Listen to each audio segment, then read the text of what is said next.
Bola vai, tamo junto. Boa noite, sejam bem-vindos. Mais um tema interessante para vocês, envolvendo esse caso que ganhou repercussão internacional, um suposto estupro ocorrido no Rio de Janeiro. Então eu quero trazer para vocês hoje algumas considerações à luz do direito penal, à luz do processo penal e também da criminologia. Então vai ser uma live bem interessante, na qual eu vou abordar diversos aspectos, tá bom? Antes de começar, como sempre, convidem os seguidores de vocês, convidem os seguidores, vamos chamar os amigos e as amigas para acompanharem a live, compartilhem nas redes sociais e sentem o dedo na tela para os corações subirem, rumo aos 5 milhões de likes.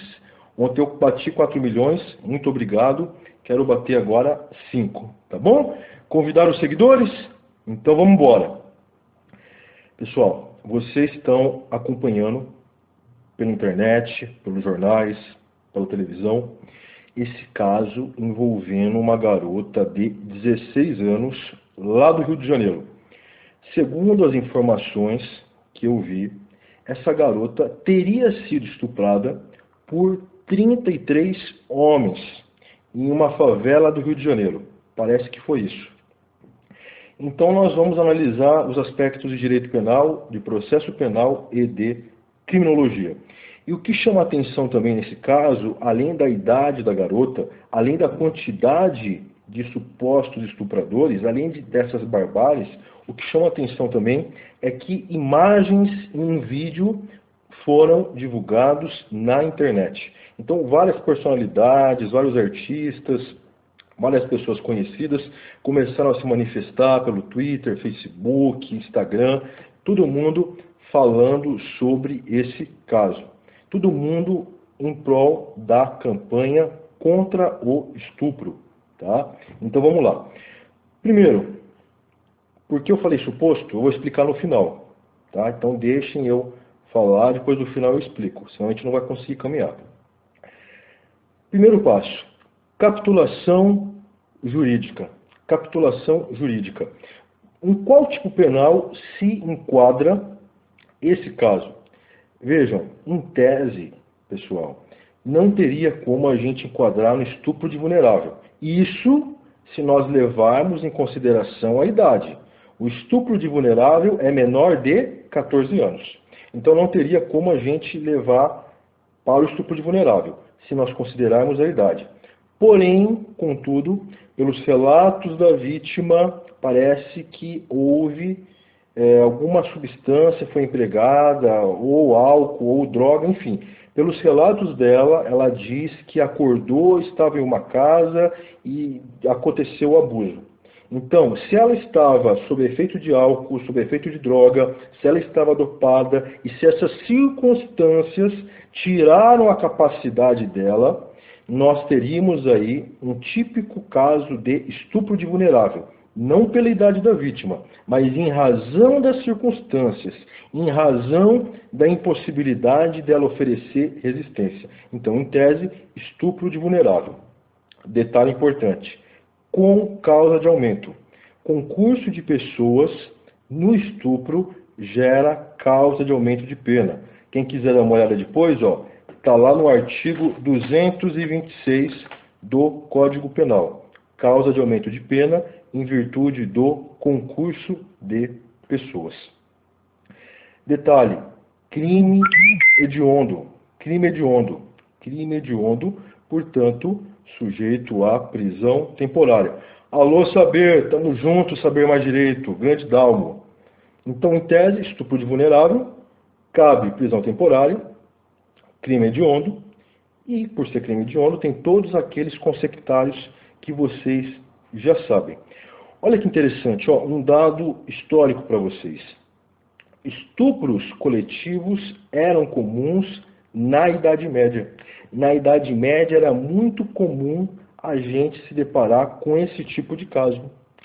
E vejam que se isso for confirmado, é um absurdo, em pleno século XXI, a gente encontrar atos, fatos típicos da Idade Média. Vejam que retrocesso, vejam que caos. Voltando, trazendo agora para o presente, para a era contemporânea.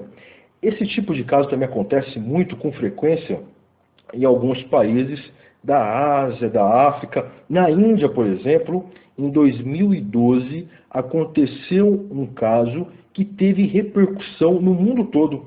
Uma garota, uma adolescente na Índia, em 2012, foi estuprada dentro de um ônibus. Esse fato ganhou repercussão mundial. O governo indiano passou a punir com mais rigor os estupros. A legislação da Índia foi alterada, passaram a prever a pena de prisão perpétua para o estupro, possibilidade de prisão perpétua e até mesmo de pena de morte. Então os indianos alteraram a legislação deles para punir com mais rigor o estupro. Tá? Mas, pessoal, o que eu quero passar para vocês agora? Não adianta só mudar a legislação. A principal mudança é ideológica, é a reforma cultural. O Brasil, infelizmente, pessoal, é um país atrasado. Boa parte das pessoas tem uma mentalidade que está voltada à ignorância, uma mentalidade preconceituosa, radical, patriarcal, machista. Então, de nada adianta mudar as leis se nós não mudarmos a cultura, o jeito de ver as coisas.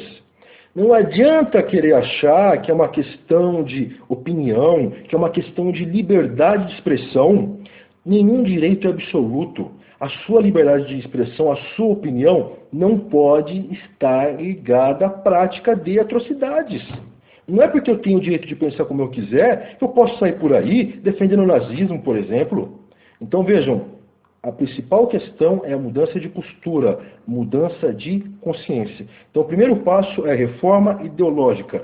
Sejamos menos machistas, sejamos menos ignorantes, senão não adianta mudar a lei. Senão é populismo penal, senão é medida midiática, senão é medida emergencial, que não vai surtir efeito. Só mudar a lei não adianta. Nós precisamos entender isso. Outro ponto importante, muito importante, pessoal, ligado também à questão ideológica. Até quando a vítima vai ser vista como culpada? Notem que no Brasil há uma incrível inversão de valores. O certo vira errado, o errado vira o certo. A Lava Jato está mostrando para o país a corrupção, o poço de corrupção, o caos. E tem muita gente que critica a Lava Jato. Então vejam, é só um exemplo entre tantos outros. Então nós temos uma inversão de valores. A vítima, ela é vista como culpada. Por que a vítima foi roubada? Ah, porque ela estava usando o relógio. Quem que mandou ela usar o relógio? Ah, por que a vítima foi morta? Ah, ela estava tarde na rua. Quem que mandou ela sair na rua? Tudo tem uma desculpa. A vítima é sempre a culpada. Ela é sempre a culpada. Ela é sempre alguma coisa, menos vítima. Menos vítima. Pergunto para vocês, desde quando usar uma roupa curta, desde quando beber, desde quando frequentar balada, desde quando esses fatores são sinônimos do direito de estupro? Isso quer dizer que a pessoa que usa roupa curta dá o direito de estupro ao homem? Isso é inaceitável, pessoal. Em sã consciência, como pensar que a roupa da mulher dá o direito para o homem ir lá estuprar ela? Não dá o direito de estuprar. A mulher é livre, as pessoas são livres. Elas fazem o que elas quiserem. Tanto homens como mulheres são iguais perante a lei. Se a mulher quer andar de saia, deixa ela andar. Isso não dá o direito para o homem de estuprá-la. Isso é tão óbvio, isso é tão claro. Preciso desenhar. Eu fico inconformado, indignado em ter que falar isso. Isso para uma mente sã, uma mente mediana, é óbvio. É super óbvio. Não importa a roupa, não importa o local, não importa nada disso. Ela não deve ser estuprada. Esses fatores não dão direito para nenhum homem estuprá-la. Não dá direito, pessoal. Eu não consigo compreender como justificar a aniquilação do corpo da mulher, como justificar a aniquilação da alma da mulher. O estupro deixa marcas indeléveis, inapagáveis.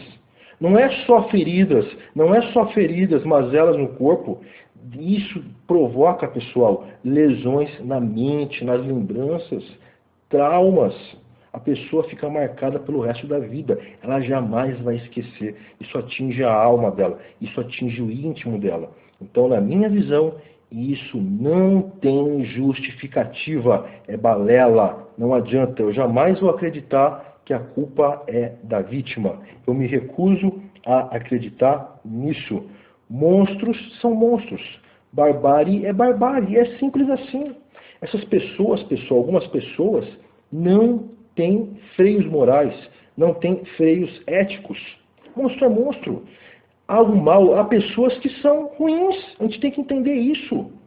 A pessoa é ruim, ela tem um caráter ruim, ela tem desvio comportamental. E ela gosta de ser assim. É o prazer alheio. O prazer alheio incomoda ela. Ela sente prazer por meio da dor. Ela provoca a dor na outra pessoa para ela sentir prazer. Ela sente prazer pela crueldade. Ela sente prazer pela submissão. Infelizmente existe gente assim. É pior que animal. Animal não tem um cérebro igual o nosso, não é um ser racional como nós. Só que em alguns casos nós nos comportamos de uma forma que chega a ser pior que os animais. Porque nós dilaceramos, nós atacamos de forma impiedosa, sem motivo, com crueldade, com desumanidade. A gente precisa entender, tem gente que é ruim, tem gente que não tem o bom caráter. E essa gente sente prazer pelo sofrimento alheio. Simples assim, simples assim, simples assim. Então precisamos parar com essa inversão de valores. A vítima é vítima, a vítima não é culpada. Começa por aí. Outra coisa, até quando o autor, até quando o criminoso vai ser visto como vítima? Mais uma inversão de valores do Brasil. O criminoso é a vítima. Ah, não, estupraram porque não tiveram educação. Ah, não, estupraram porque os pais não educaram. Porque o governo não dá educação. Pessoal, tenha dó, pelo amor de Deus. Alguém precisou falar para você que você não pode estuprar sua vizinha? Alguém teve que falar para você que você não pode estuprar a mulher que você vê na rua? Que você não pode se comportar como um cachorro no cio? Não é necessário falar. Não é necessário falar para ninguém que a gente não pode estuprar. Isso decorre, pessoal, da consciência. Isso é tão óbvio. Isso é tão claro. Ninguém precisa falar para o outro, ó, não pode estuprar, viu? Nós temos que ensinar na escola que vocês, menininhos, vocês não podem estuprar. Vocês não podem estuprar. Não precisa falar o óbvio. Isso é questão de caráter. É desvio de caráter. Não é culpa dos pais. Não é culpa do governo. Vamos parar de tratar bandido e criminoso como pobres coitados. Como se fossem marionetes. Marionetes desprovidas de livre-arbítrio. Marionetes dos pais, do governo. Até quando? Se o cara vai e rouba, a gente fala, ah, coitado, ele não tem comida em casa, são as condições sociais desfavoráveis. Por isso que ele foi delinquir, por isso que ele foi roubar. Ele não tem comida em casa, coitado. Então a culpa é do governo. E no estupro? A culpa é de quem? Nenhuma mulher deu bola para o estuprador e por isso que ele foi lá estuprar? O governo tem que criar o quê? Tem que criar um programa assistencial para oferecer garotas de programa para aqueles homens que não conseguem ter mulheres? Ah, pessoal, pelo amor de Deus, tenha tanta paciência. O estuprador, ele não estupra, a maioria não estupra para sentir prazer sexual. A maioria estupra por safadeza, por ruindade. Não é o ato de ejacular que dá prazer para ele. Não é isso. O que dá prazer para ele é a crueldade, é o ato de submeter a vítima à vergonha, à humilhação, à tortura. É isso que dá prazer a ele, é crueldade. É isso que dá prazer para ele, é crueldade. É crueldade. Agora, sobre o enfoque do direito penal. Enfoque do direito penal. Até quando o direito penal vai tratar o estupro de forma irresponsável? A nossa legislação, dá-lhe medula, grande medula, tamo junto, irmão. Voltando, pessoal, ó, a nossa legislação, ela é vergonhosa. Ela trata o estupro de forma irresponsável. E eu vou explicar para vocês por quê. Sabe por quê? Se o marido que conhece a esposa, que tem filhos com a esposa, se o marido, o Medula, daqui a pouco, cara, acho que mais uns 10 minutinhos só, eu já acabo. Maravilha? Aí a gente vai lá para a sua. Então, pessoal, ó, vejam, retomando o raciocínio. Se um marido que é casado com a mulher, se um marido que tem filhos com a mulher, se esse marido vai lá e dá um tapinha na mulher e esse tapinha causa uma lesão corporal, essa ação penal, desse caso, como é violência doméstica, essa ação penal, por mínima que seja a lesão, essa ação penal vai ser pública e incondicionada. Ah, professor, mas ele só causou um machucadinho de leve na mulher. Não importa. Para a Lei Marinha da Penha, esse tipo de caso é ação penal pública incondicionada. Ainda que seja só um ferimento pequenininho. Ação penal pública incondicionada, não importa se foi um desentendimento isolado, não importa se eles têm filhos, se eles eram felizes, não importa. Ação penal pública incondicionada. Sabe você, mulher que está assistindo agora, se você empurrar a sua vizinha, empurrou a vizinha, nem machucou ela, você não precisa nem machucar a sua vizinha. Se você empurrou a sua vizinha, nós temos aí um tipo de contravenção, vias de fato. É uma contravenção penal, vias de fato.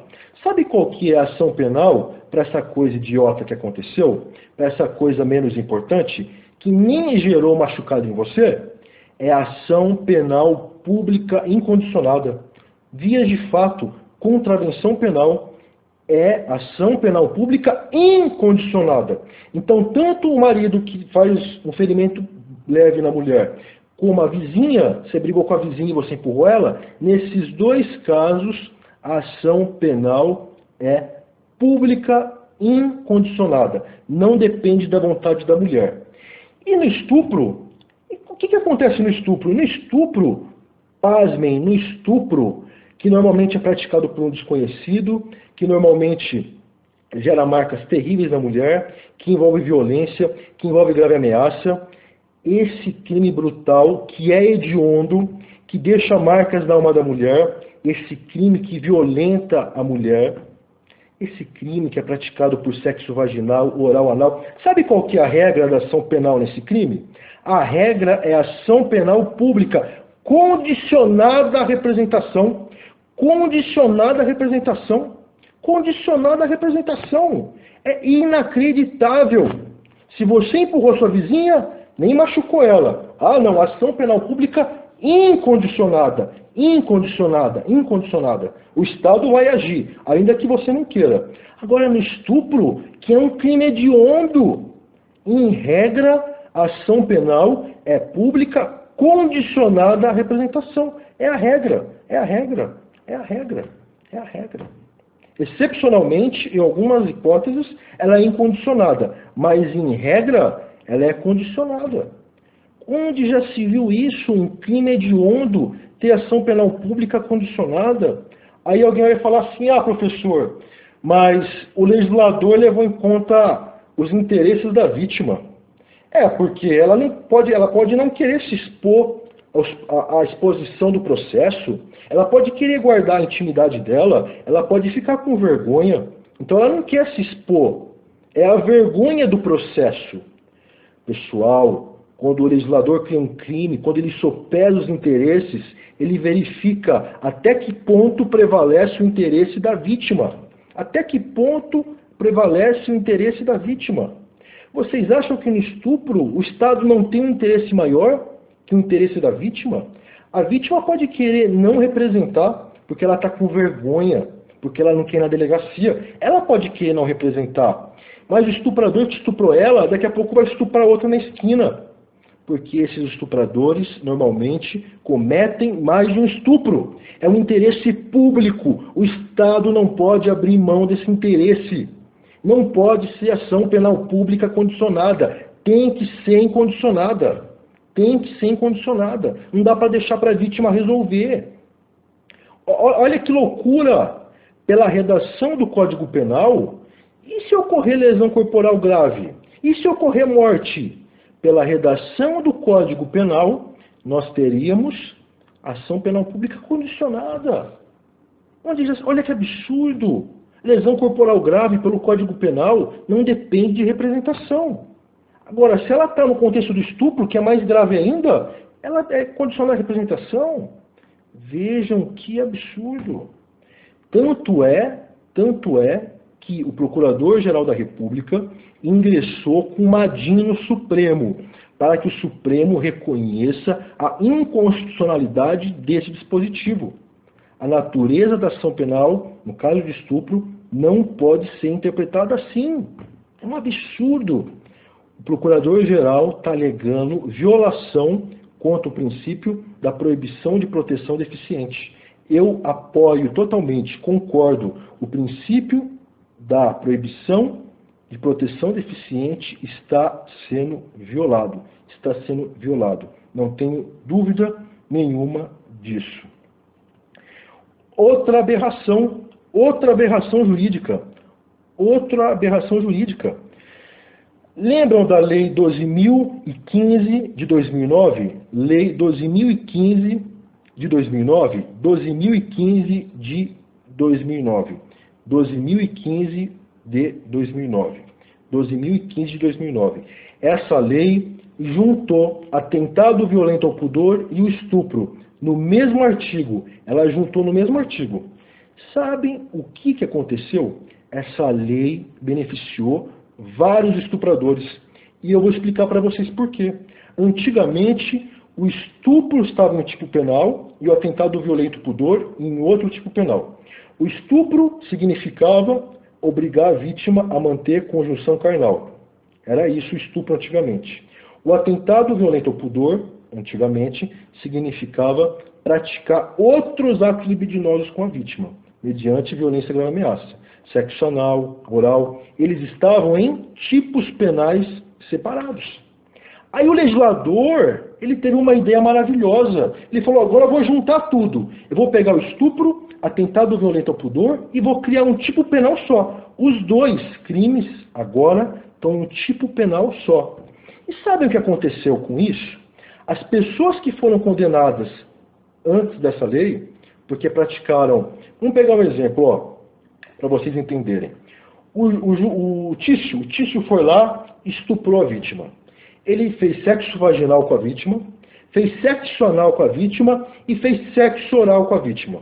Os 3 coitos o Tício fez com a vítima. Acabou com a vítima. Ele foi condenado por estupro e atentado violento ao pudor em concurso de crimes. Ele foi condenado por 2 crimes. Logo, pegou mais de uma pena. Ele foi condenado por dois crimes. Isso antes. Aí veio a Lei 12.015 de 2009 e unificou. Aí sabe o que o Tício faz? O Tício faz assim, juiz, eu quero a revisão da minha pena. Eu fui condenado por 2 crimes. Só que agora eles são um só. Então eu pratiquei vários coitos, mas pela lei nova eu pratiquei um crime só, e não 2. Eu quero redução da pena. Como é uma lei nova, novaço legis meros, uma lei que beneficia a gente, essa lei retroage. Então o Tício, que foi condenado por 2 crimes, agora ele vai receber a pena de 1 crime, de 1 estupro. Vejam, que absurdo, que aberração. Uma lei que veio para beneficiar estupradores. É uma aberração. Uma aberração, para não falar coisa pior. Outro detalhe, pessoal. Já finalizando a live, a questão da investigação.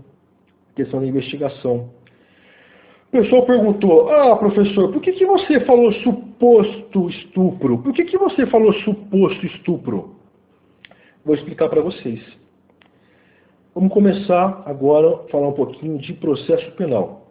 No processo penal, o que acontece?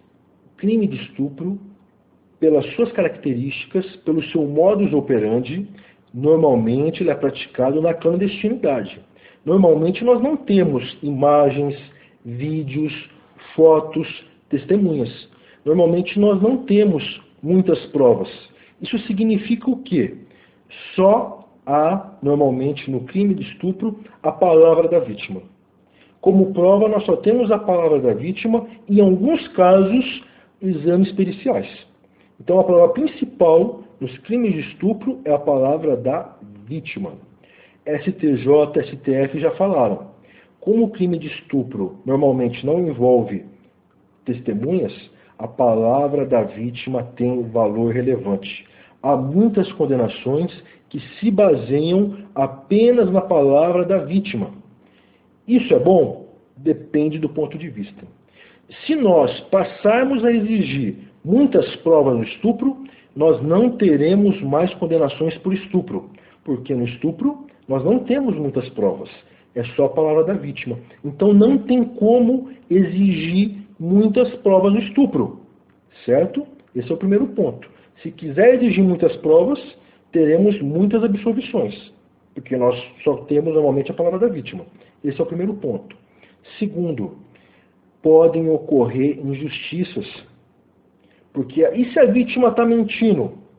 E se a vítima está mentindo? Como que eu vou condenar uma pessoa pelo crime de estupro se a vítima está mentindo? Se eu só tenho a palavra da vítima, se eu só posso usar a palavra da vítima, e se eu condeno a pessoa e a vítima está mentindo? Vejam que problema grave para o Poder Judiciário, para o sistema criminal. Acontece, pessoal, e não é difícil não. Acontece em muitos casos nos quais a vítima mente. A vítima mente, a pessoa é condenada. O cara recebe o rótulo de estuprador, ele vai para o sistema penitenciário, lá ele é abusado, lá ele é estuprado e pode até ser morto, porque nem os próprios presos admitem o estupro. Vejam que consequências graves condenar uma pessoa por estupro. Então nós temos dois problemas. O primeiro é o que eu falei, é a questão de ter poucas provas, de ter que confiar na vítima. O segundo é esse, eu posso cometer injustiças se a vítima estiver mentindo. Por isso que é importante o delegado, o promotor, o juiz tomarem muito cuidado com as palavras da vítima, com o conjunto probatório. Criminologia. Criminologia trata da síndrome da mulher de Potifar. Já ouviram falar? Na síndrome da mulher de Potifar? Ouviram falar já? Explicando para vocês, rapidamente. Síndrome da mulher de Potifar. José, de acordo com a Bíblia, José, ele passou a ser o homem de confiança de um egípcio. José passou a ser o homem de confiança de um egípcio, chamado Potifar. O que acontece? Potifar confiou em José. José passou a administrar as coisas, tomar conta dos bens de Potifar. E aí, a mulher de Potifar começou a dar em cima do José. Mulher do Potifar, do egípcio, começou a dar em cima do José. José falou, não, eu sou fiel ao meu patrão, eu não vou trair ele. A mulher de Potifar ficou indignada, ficou se sentindo rejeitada. Começou a divulgar que José teria estuprado ela. José foi preso. Essa é a síndrome da mulher de Potifar. A mulher rejeitada, que quer se vingar do homem e começa a mentir, começa a falar que foi abusada. Isso acontece na prática muito, pessoal. Por isso que no processo penal, no inquérito policial, o delegado de polícia, o promotor e o juiz devem ter muito cuidado, pessoal. Muito cuidado. Dois pilares principais nesses casos, e em todos de modo geral. Primeira coisa, a justiça tem que ser célere. Justiça tardia é injustiça manifesta. A justiça tem que ser célere. O nosso sentimento de justiça está ligado ao tempo. Quanto mais demora, mais é o sentimento de impunidade, maior é o sentimento de injustiça. Então, para a justiça ser eficiente, ela tem que ser célere. Esse é o primeiro pilar. O segundo, se a justiça for muito célere, ela acaba virando injustiça. Se eu faço uma investigação assodada, se eu faço um processo penal rápido, se eu estou com muita pressa de mostrar serviço para a mídia, para o povo, eu posso cometer injustiças, porque eu posso fazer avaliações equivocadas, eu posso deixar de colher provas, entenderam? Eu posso confiar muito na vítima e não procurar outras provas. Então, o grande segredo é conciliar esses dois pilares. Uma justiça rápida, uma justiça célere e, ao mesmo tempo, uma justiça verdadeira, que não comete injustiças, que observa o devido processo legal, que observa a presunção de inocência.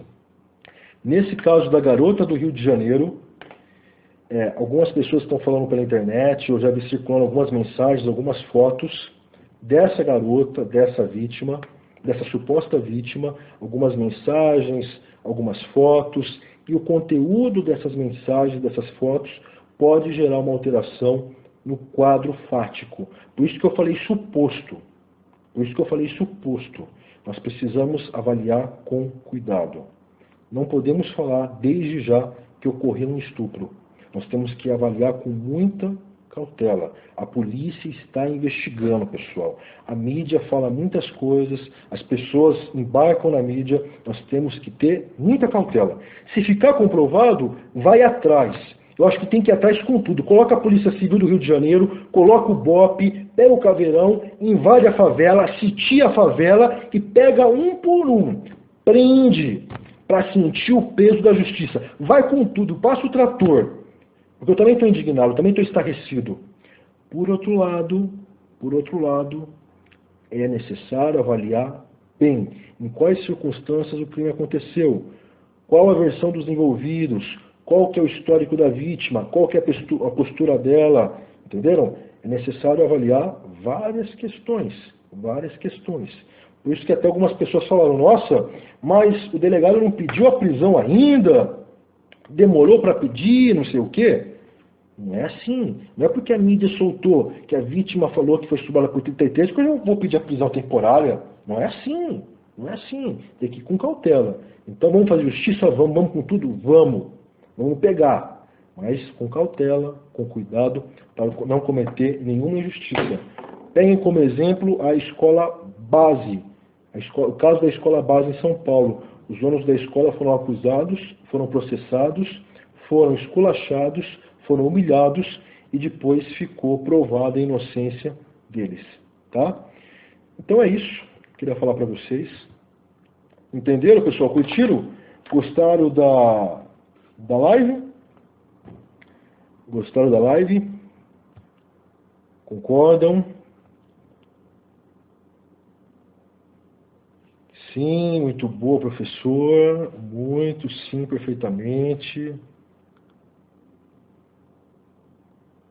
Muito bom. Então, é isso. Vamos defender, vamos levantar essa bandeira contra o estupro. Parece que ocorre um estupro a cada 11 minutos no Brasil. É uma barbaridade, é um absurdo. Nós precisamos lutar com todas as forças contra o estupro. Precisamos buscar a justiça sempre. Tolerância zero com o estuprador. E vamos buscar a justiça concreta, real. Tá bom?